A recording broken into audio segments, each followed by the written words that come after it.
अद्भुत जगह है, अद्भुत। तो मैडम जो थी फॉरेस्ट वाली, वो मुझे डांटने लगी, एंट्री एग्जिट बंद हो जाती है, बाइकर्स को अलाउड नहीं है। पर्ची नहीं दी थी, इनके पीछे जाने को बोला था। तो जी भाइयों हो गई है गड़बड़, और हम लोगों को आगे जाना अलाउड नहीं किया। तो कोई भी ऐसा रास्ते में एक भी बंदा नहीं मिला जिसने हमें परेशान किया हो।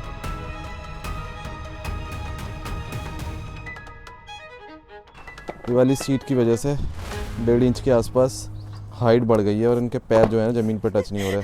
हाथी आता है जहाँ से हमें कल रात वापस मोड़ा गया था। ये एक्चुअली ये बैग ना राउंड शेप में है ना, तो इधर उधर हो रहा है। मेरा जो नीचे से फ्लैट है बिल्कुल। छोटी सी प्रॉब्लम ये है कि ब्रेक पैड ऑलमोस्ट ख़त्म होने वाले हैं।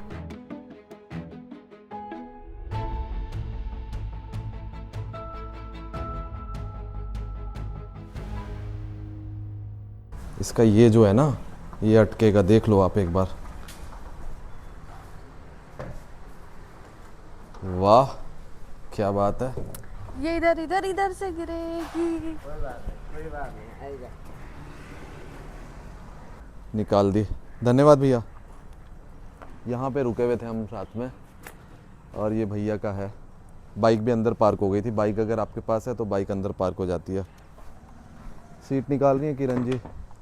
तो हुआ ये है कि ये वाली सीट की वजह से 1.5 इंच के आसपास हाइट बढ़ गई है और इनके पैर जो है ना ज़मीन पर टच नहीं हो रहे, और लोडेड होने के बाद जो है ना इनको दिक्कत हो रही है।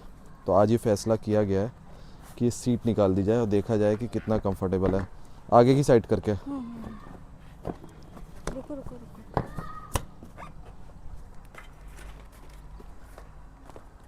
ये एक ही मल्ले का है। हाँ ये एक ही मल्ले का है। हाँ बस थोड़ा सीसी में फर्क है। 411 सीसी, 450 सीसी, पुराना मॉडल, नया मॉडल।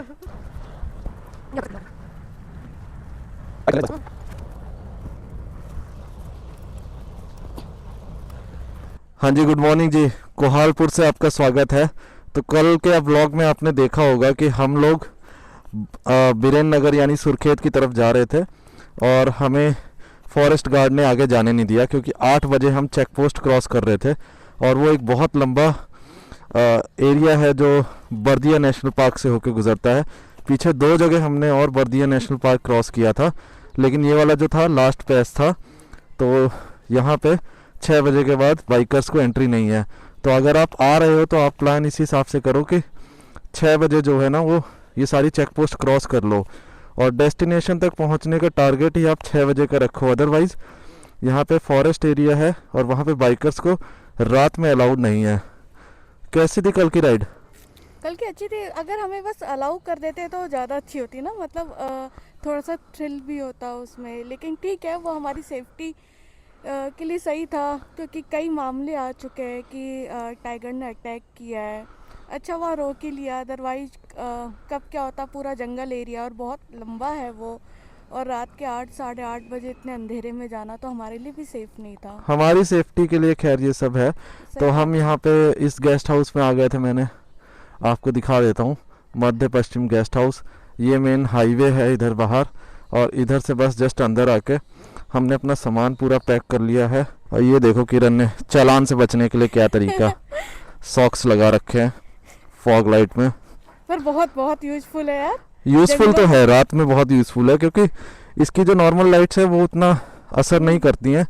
ये काम है, मैं इसके फेवर में हूँ नहीं, क्योंकि मुझे इसके नॉर्म्स पता नहीं है कि कब चालान काट दें। कहीं भी कोई चालान काट सकता है, लेकिन अच्छा है कि कवर कर लिया। लेकिन ये ज़रूरी है एक तरीके से। तो क्योंकि जब हम जंगल को क्रॉस कर रहे थे बहुत ज़्यादा अंधेरा था। जंगल आने से पहले भी इवन कई ऐसे एरिया जहाँ पर स्ट्रीट लाइट नहीं है, रोड लाइट नहीं, कुछ नहीं है, बिल्कुल अंधेरा है। और वहाँ पर इसके बिना मुझे नहीं लगता कि काम चलता है, क्योंकि कोई दिख ही नहीं रहा कब कौन सड़क पर आ रहा है। तो एटलीस्ट कम मालूम तो लग जाता है। तो मुझे ये लगा कि ये लगा होना चाहिए। देखिए, इस चौराहे से हम लेफ़्ट गए थे, राइट में नेपालगंज, आगे बुटवल, और लेफ़्ट में हमें लेना है सुरखेत के लिए।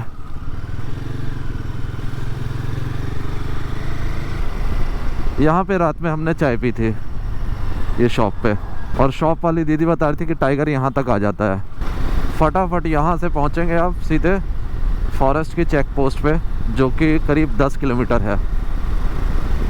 ये देखिए, ये चेक पोस्ट है जहाँ से हमें कल रात वापस मोड़ा गया था, और यहाँ पे हमें रोकनी है।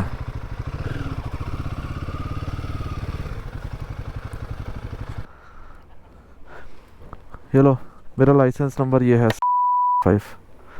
तो चेक पोस्ट पे अपना लाइसेंस ले जाके कुछ इस तरीके से हमें एंट्री करवानी है। और दिन का तो पता नहीं मुझे क्या सीन है, साथ में बाइकर्स छोड़ रहे हैं कि ऐसे ही जा रहे हैं। दिन में तो मुझे ऐसे ही जाते हुए दिखे। क्या पूछ रहे थे? गाड़ी का नंबर।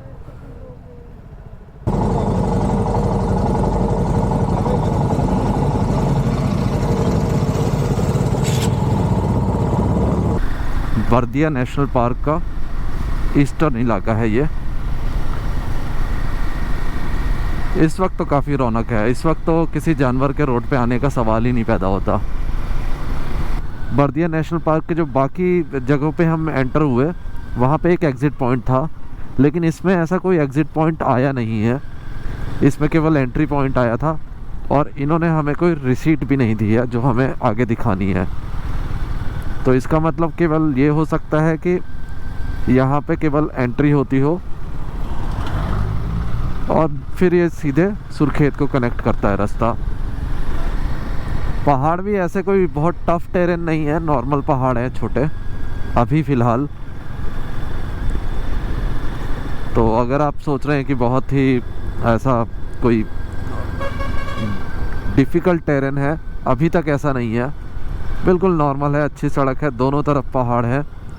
बहुत एक इक्का दुक्का जगह पड़ी होंगी ऐसे जहाँ पे एक साइड में खाई होगी, अदरवाइज़ दोनों तरफ पहाड़ों से कवर्ड है। तो ऐसा कोई गिरने वाला सीन भी नहीं है, सेफ़ है दोनों तरफ से। ये देखो, बकरियां ले जा रहे हैं, भेड़ बकरियां ऊपर बांध के। एक चाय पी लेते हैं।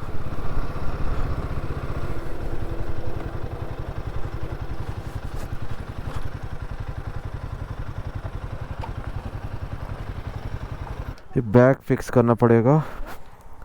ये एक्चुअली ये बैग ना राउंड शेप में है ना, तो इधर उधर हो रहा है। मेरा जो नीचे से फ्लैट है बिल्कुल, तो वो इधर उधर नहीं जाता, लेकिन ये वाला राउंड है ना, खिसक के कभी इधर कभी इधर।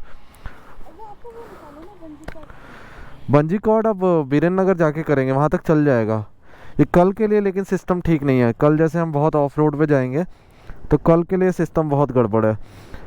देखो, जबकि ये मेरी तरीके से ही है इसमें, और मेरी जो स्ट्रिप्स है ना, वो देखो बस केवल इस हुक से अटकी हुई है। पीछे वाला एक हुक जो है, हालांकि वो थोड़ा सा,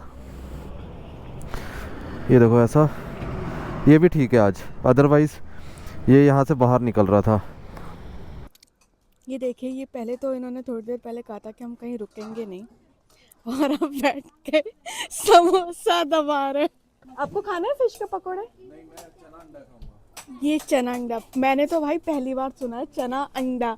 मैंने चना समोसा सुना है, ठीक है, लिट्टी चना भी सुना है, लेकिन चना अंडा क्या होता है मैंने पहली बार सुना है। इनका चना अंडा बनते हुए देखें, चना अंडा। मैंने उत्तराखंड में खाया था ये है चना बॉईल चने में उबला हुआ अंडा डालते अच्छा, इसके ऊपर हैं, मिक्स करके बहुत अच्छा लगता है। उबला वाला ऐसे मैश करके बहुत अच्छा लगता है। ये आ गया इनका चना अंडा। मैं खाना तो नहीं चाहती, लेकिन मैंने सोचा यार कुछ नया है मेरे लिए, तो एक बार चाय भी आ गई है। ट्राई करके देखा जाए। अच्छा यार, अंडे के साथ तो आधी कैलाश ट्रिप में जो मैंने खाया था ना, उसमें चना जो था वो ग्रेवी वाला था थोड़ा, और उसके ऊपर ये मैश करके डाला था।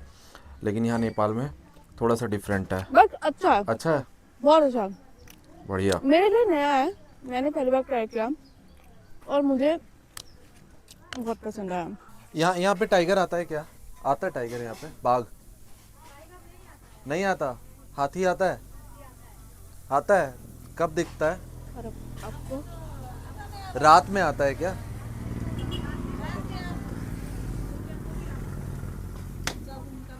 अच्छा ऐसा। ब्रेकफास्ट कर लिया है और बहुत बढ़िया था। चना अंडा खा के मज़े आ गए। चाय पी ली, एक समोसा खा लिया, किरण ने इमली भी खा ली। और इस जगह का नाम है बबई। बबई नदी पे इसका नाम पड़ा हुआ है।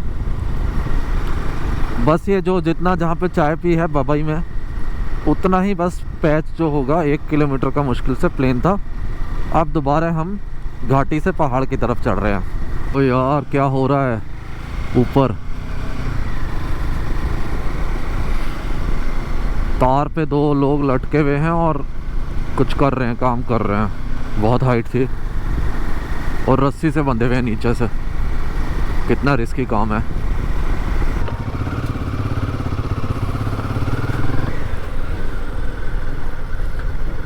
ये चेक पोस्ट पे एक बार और एंट्री हुई है। ये फॉरेस्ट की नहीं थी लेकिन ये आर्मी की चेक पोस्ट थी। अब व्यू बहुत शानदार हो गए हैं। पहले जो सूखे सूखे पहाड़ थे, धूल मिट्टी थी, अभी बिल्कुल ग्रीनरी हो गई है। ओए होए होए कैसे चढ़ा रहे हैं यार, टांग से पकड़ के खींच के बकरियों को।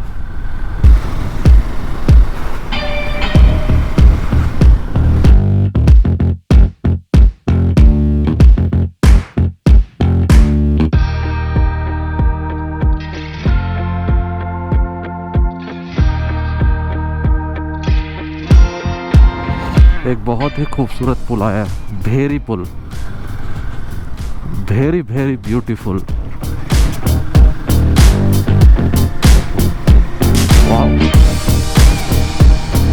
सुरखेत यानी बीरेन नगर में आपका स्वागत है। कुछ इस तरीके का वैली में बसा हुआ एक खूबसूरत शहर है ये। और अभी पीछे बोर्ड पड़ा था जुमला का, जो कि 236 किलोमीटर दिखा रहा था। तो अब जो हमारी जो अगली डेस्टिनेशन है वो जुमला है, जो कि बहुत डिफ़िकल्ट टेरेन और डिफ़िकल्ट रोड है। वो 229 किलोमीटर कवर करने में कम से कम हमें 11-12 घंटे लगेंगे। तो फ़िलहाल आज के लिए तो हम यहीं पे सुरखेत में ही अपना स्टे करेंगे, क्योंकि जुमला जाने के लिए अर्ली मॉर्निंग निकलना होगा। सुरखेत में रॉयल इनफील्ड का सर्विस सेंटर, और यहाँ पे जो है अपने ब्रेक पैड चेंज करा लेंगे। देखो नेपाल में भी सर्विस सेंटर है अपनी बाइक का। तो ब्रेक पैड मैंने इंडिया से चेंज नहीं कराए थे, लेकिन मुझे लग रहा है कि यहाँ पे चेंज करा लेने चाहिए। तो मेरे जो पुराने ब्रेक पैड थे ना वो पूरे घिस गए थे, और मैं इस वक्त तो सुरखेत में, और यहाँ पे रॉयल इनफील्ड का सर्विस सेंटर है। क्या नाम है सर्विस सेंटर का? हाँ, नावा इंटरप्राइजेस। नावा इंटरप्राइजेस में मुझे जो है वो ब्रेक पैड मिल गए हैं। आरी के नहीं मिले हैं, लेकिन इन्होंने बाहर से मुझे किसी से अरेंज करवा दिए हैं, क्रैंक कंपनी के। तो वो पीछे हमने रिप्लेस कर लिए हैं, क्योंकि कल हमें जहाँ पे जाना है वो बहुत ही ऑफ रोड है। तो सेफ़र साइड जो आपको ये दिखाऊं, जो मेरे पुराने वाले थे वो ऑलमोस्ट घिस गए हैं, तो इसलिए हमने केवल बैक साइड के चेंज करा दिए हैं। तो थैंक्स टू बीरेन नगर के आरी रॉयल इनफील्ड सर्विस सेंटर को। आज के दिन हमने कोहालपुर से सुरखेत का करीब 90 किलोमीटर का सफ़र तय किया। रास्ता बहुत ही खूबसूरत था, पहाड़ी एरिया था, लेकिन जो आसपास की वैलीज़ थी और जो नेचर था वो बहुत खूबसूरत था। बीरेन नगर में आपने देखा होगा कि हमने कुछ काम निपटाने की कोशिश करी यहाँ पे। सबसे पहला एक काम जो था, मेरे बाइक के ब्रेक पैड जो हैं वो घिस गए थे। तो यहाँ पे आरी का एक शोरूम था, वहाँ पे हमें नहीं मिले, लेकिन उन्होंने किसी और से अरेंज करवा दिए, किसी दूसरी कंपनी के थे, अच्छे ब्रांड के। तो हमने वो पीछे वाले जो हैं ब्रेक पैड अपने चेंज करा लिए हैं, आगे वाले ठीक थे, पीछे वाले भी बहुत थोड़े से ही बचे हैं। लेकिन कल जहाँ हमें जाना है, जो नेपाल का रिमोट एरिया है काफ़ी, जुमला, तो जुमला 229 किलोमीटर का सफ़र है, जिसको तय करने में हमें लगने वाले हैं कम से कम नहीं तो 10 या 11 घंटे। शाम तक पहुंचने के लिए हमें निकलना होगा सुबह अर्ली मॉर्निंग 5 बजे। रास्ता बहुत ख़राब है।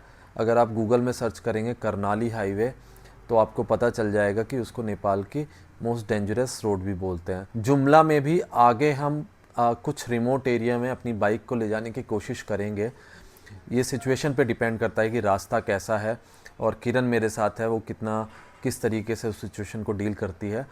तो अभी के लिए इस व्लॉग को मैं यहीं पे ख़त्म करता हूँ और आपसे मिलता हूँ एक अगले वीडियो में। तब तक के लिए गुड बाय।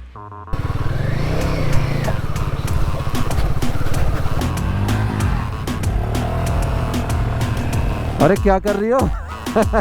मैं तुमसे बोल रहा था कि एक तो उससे गैप कम रखो, तुम बिल्कुल चिपका के चला रही हो।